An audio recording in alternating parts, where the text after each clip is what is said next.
Chittoor parliament అభ్యర్థి దగ్గుమల్ల ప్రసాదరావు ఎన్నికల ప్రచారంలో దూసుకుపోతున్నారు. పార్లమెంట్ నియోజకవర్గం పరిధిలోని 3 అసెంబ్లీ నియోజకవర్గాల్లో ఆయన ఒకే రోజు విస్తృత ప్రచారం నిర్వహించారు. ఉదయం జీడినెల్లూరులోని ఎస్ఆర్పురం మండలంలోని పలు గ్రామాల్లో ఎన్నికల ప్రచారం జరిపారు. అనంతరం పలమనేరు నియోజకవర్గంలోని పెద్దపంజానిలో తెలుగు యువత ఆత్మీయ సమావేశానికి దగ్గుమల్ల హాజరయ్యారు. 2024 సార్వత్రిక ఎన్నికల్లో యువత కీలకంగా వ్యవహరించాల్సిన అవసరం ఎంతైనా ఉందని, కూటమి పార్టీలు బలపరిచిన ఉమ్మడి అభ్యర్థులను గెలిపిస్తే యువతీ యువకుల భవిష్యత్తు బాధ్యతను తాము తీసుకుంటామని దగ్గుమల్ల ప్రసాదరావు అన్నారు. తనను గెలిపిస్తే చిత్తూరు పార్లమెంట్ నియోజకవర్గాన్ని పారిశ్రామిక హబ్గా తీర్చిదిద్దుతానని హామీ ఇచ్చారు. పరిశ్రమలను తీసుకొచ్చి యువతకు ఉద్యోగ ఉపాధి అవకాశాలు కల్పించేందుకు కృషి చేస్తానని దగ్గుమల్ల అన్నారు. సో ఈ యువత అందరికీ నిరుద్యోగం ఎందుకు ఉంది మనం ఒకసారి ఆలోచిద్దాం. ఇంత ముందు లేని నిరుద్యోగ పరిశ్రమ గత 5 ఏళ్లలో ఎందుకు ఒక్కసారిగా పైకి వెళ్ళిపోయింది? ఎందుకంటే మన రాష్ట్రం ఆచరిస్తున్న విధానాలు ఈ గవర్నమెంట్ మీద నమ్మకం కలిగించలేదు ఎవరికి. దానివల్ల ఏమవుతుంది, ఈ పరిపాలన బాగలేదు, ఈ ఆర్థిక పరిస్థితి బాగలేదు, శాంతి లేదు. ఇవన్నీ దృష్టిలో పెట్టుకుని రావాల్సిన పెట్టుబడులు రావట్లేదు, రావాల్సిన పరిశ్రమలు కూడా రావట్లేదు. మీకు తెలుసు, గవర్నమెంట్ లో మనకు 20% ఉద్యోగాలు వస్తాయి, 80% మనకి ప్రైవేట్ ఉద్యోగాలు ఉంటాయి. ఈ పరిశ్రమలు ఎప్పుడైతే రాలేదో మనకు ఉద్యోగాలు రావట్లేదు. పర్టికులర్గా ఆంధ్రప్రదేశ్కి రావట్లేదు, ఇతర రాష్ట్రాలకు వెళ్తున్నాయి. వాళ్ళు సమర్థత చూపించుకుంటున్నారు. ఈయన అసమర్థమైన నాయకుడి మనకి ఇక్కడ సమర్థత చూపించుకోకపోవడం వల్ల మనకి ఇక్కడ ఇబ్బంది అవుతుంది. మనకి పరిశ్రమలు రావట్లేదు. మన పరిశ్రమలు రాకపోవడం వల్ల యువతకి ఉద్యోగాలు రావట్లేదు. ఈ యువతకి ఉద్యోగాలు రాకపోవడం 2-3 నష్టాలు ఉన్నాయి.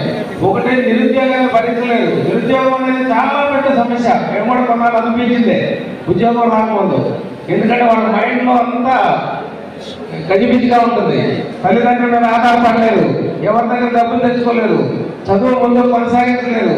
అందుకని ఐటీ మైండ్స్ అయిపోతే ఈ మైండ్స్ ని ఈ ప్రభుత్వం మత్తు పానీయాలకి. గంగాధర నెల్లూరు నియోజకవర్గం ఎస్ఆర్పురం మండలం శెట్టివానత్తం గ్రామ పంచాయతీ పరిధిలో మన ఇంటికి మన థామస్ కార్యక్రమంలో భాగంగా ఎంపీ అభ్యర్థి దగ్గుమల్ల ప్రసాదరావు సమక్షంలో వైసీపీ నాయకులు టీడీపీలో చేరారు. శెట్టివానత్తం గ్రామ పంచాయతీలో ప్రతి గడపకు తిరుగుతూ సూపర్ 6 సంక్షేమ పథకాలను వివరిస్తూ ముందుకు సాగారు. వైసీపీ పరిపాలన నచ్చక స్వచ్ఛందంగా టీడీపీ పార్టీలోకి 60 కుటుంబాలు చేరారని దగ్గుమల్ల ప్రసాదరావు తెలిపారు.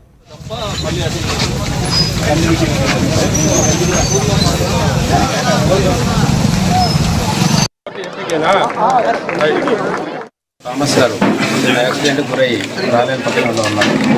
ఆయన 1-2 రోజుల్లో స్పీడ్గా రికవర్ అయిపోయి మళ్ళీ రావాలని దేవుని ప్రార్థిస్తాము. ఈలోపు ఇక్కడున్న కార్యక్రమాలు జరపడానికి నేను ఎంపీ అభ్యర్థిగా నేను కూడా ఎక్కువ ఫోకస్ చేస్తున్నాను. అయితే నాకు కొత్త కాబట్టి నేను అమర్నాథ్ రెడ్డి గారు ఇక్కడ ఆల్రెడీ ఉన్న సంబంధాలు, తర్వాత 7 నియోజకవర్గాల్లో ఉన్న పార్టీ అధ్యక్షులు కూడా చేశారు కాబట్టి ఆయన ఉన్న పరిచయాలు ఆయన కూడా తీసుకొచ్చి ఆయన నియోజకవర్గం కాకుండా బయట నియోజకవర్గాల్లో కూడా హెల్ప్ చేయమని అడుగుతున్నాం. సో దట్ ఏంటంటే మాకు మా దీన్ని కొత్తదనాన్ని పోతుంది, ఆయన పరిచయంతో ఉంటుంది. అది ఈలోపు మేము తిరిగే లోపు థామస్ గారు వచ్చేస్తారు. థామస్ గారు వచ్చేస్తున్నాం. అందుకే మీ అందరికీ తెలుసు, ఈ నియోజకవర్గంలో గత 2-3 టర్ములుగా మనకు తెలుగుదేశం పార్టీ ఒకసారి పాజిటివ్ సిగ్నల్స్ వస్తుంది. అది ఖచ్చితంగా ఇక్కడ తెలుగుదేశం పార్టీ వచ్చే అవకాశాలు ఉన్నాయి, గెలుస్తుంది కూడా. కాబట్టి అందరూ కృషి చేసి ఎంపీ అభ్యర్థికి తర్వాత అసెంబ్లీ అభ్యర్థికి కూడా ఓట్లు వేసి ఇక్కడ గెలిపిస్తే మన నియోజకవర్గం, అసెంబ్లీ నియోజకవర్గం, పార్లమెంట్ నియోజకవర్గం అభివృద్ధి చేసుకోవడానికి చాలా బాగుంటుంది. రాత్రి చిత్తూరు నియోజకవర్గంలో ఎమ్మెల్యే అభ్యర్థి గురజాల జగన్మోహన్ తో కలిసి 14, 15 వార్డుల్లోని పలు గ్రామాల్లో ఇంటింటి ప్రచారం నిర్వహించారు. దగ్గుమల్లకు ప్రజలు అడుగడుగునా బ్రహ్మరథం పడుతున్నారు. దగ్గుమల్ల సమక్షంలో పలువురు వైసీపీ శ్రేణులు టీడీపీలో చేరారు. తెలుగుదేశం పార్టీ అంటే ఎంత ఉత్సాహం, ఎంత రెస్పాన్స్ వస్తుంది అనేది కనపడతా ఉంది. సో ఐ థింక్ గురజాల గారు అత్యధిక మెజారిటీతో గెలవబోతున్నారు. ఆ మెజారిటీ నాకు కూడా వస్తుందని ఆశిస్తున్నాం. సో ఇంకా అట్లాగే ఈ అన్ని నియోజకవర్గాల్లో కూడా ఇలాగే ఉంది. మీరు చూస్తూ ఉన్నారు, విపరీతమైన రెస్పాన్స్ ఉంది ప్రజల్లో స్పాంటేనియస్ కంటే సొంతంగా ఎవరో కల్పించింది కాకుండా సొంతంగా వచ్చి తెలుగుదేశం పార్టీని ప్రభుత్వంలోకి తీసుకురావాలి, ప్రభుత్వం ఏర్పరచాలి, చంద్రబాబు నాయుడు గారిని సీఎం చేయాలనే కోరిక అందరిలో ఉంది. ఇప్పుడు ఆ కోరికలో మేమందరం కూడా పావులం అయిపోయి గెలుస్తాం, ఆయన గెలిపించుకుంటాం. నేనైతే ఎమ్మెల్యేలు ఇప్పుడంతా నాకు అంత బ్రదర్స్ లాగా ఉన్నారు. నేను కొద్దిగా సీనియర్ కాబట్టి వాళ్ళు యంగర్ బ్రదర్స్ బాగా పనిచేస్తున్నారు. నేను కూడా వాళ్ళతో పాటు పనిచేసి నా కృషితో వాళ్ళ కృషితో గెలవాలనే ఉద్దేశంతో చేస్తున్నాం. వీటంతటి కారణం ఏంటంటే తెలుగుదేశం పార్టీ మాకు ప్రభుత్వం ఏర్పాటు చేయాలి, చంద్రబాబు గారు సీఎం అవ్వాలి. దీనికోసం మేము శాయశక్తిలో కృషి చేస్తున్నాం. అంత కష్టపడుతున్నాం. రోజుకి 5-6 నియోజకవర్గాలు ఎక్కడ ప్రోగ్రాం ఉంటే అక్కడ వెళ్తున్నాం. చాలా కష్టపడుతున్నాం. దీనికి కారణం ఏంటంటే మా గురి తెలుగుదేశం పార్టీ గెలవాలి, సీఎం చంద్రబాబు గారు అవ్వాలి. ఇంతే, ఇది ఒక్కటే గురి. మాకు ఇంకా వేరే ఏం కనపట్లేదు.